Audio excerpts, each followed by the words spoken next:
Cet envol qui me coupe le souffle, Renaud bouleversé par la perte d'un proche.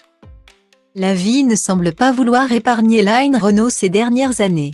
L'artiste a connu l'épreuve de la maladie et a aussi vécu la perte de nombreux proches.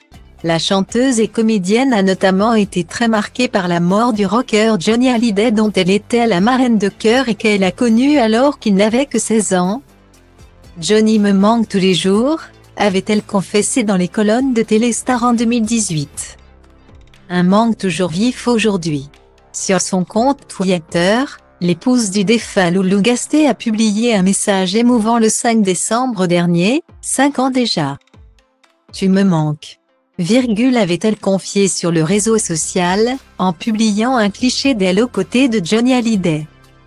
Et alors que ce chagrin ne semble pas s'atténuer, voilà qu'un autre vient s'ajouter.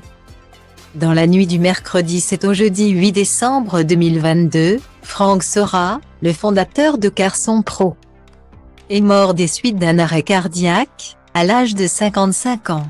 Un véritable drame pour Line Renaud qui était une intime parmi les intimes du producteur.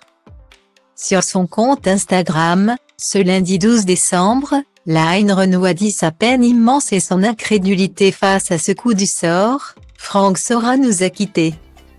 Ces mots n'ont aucun sens parce que Franck ne m'a jamais quitté un seul instant. Il était l'ami le plus attentif et le plus présent qui soit 2 jours avant cet envol qui me coupe le souffle. Nous dînions ensemble et refaisions le monde.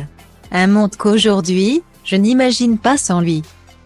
Bouleversée, elle s'est remémoré les souvenirs de cette amitié née grâce au coup de pouce du destin. Il était un immense producteur de télévision. Nous nous sommes connus il y a quelques années à l'occasion du SIDAction. Nous regrettions tellement de ne pas nous être aimés plus tôt.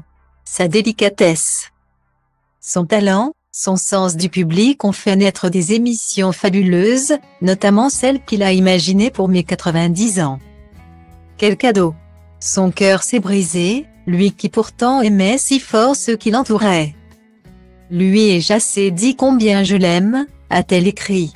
Très choquée, la nonagénaire a confessé la difficulté de ce nouveau deuil insupportable. Je ne cesse d'attendre son appel quotidien pour le lui dire encore.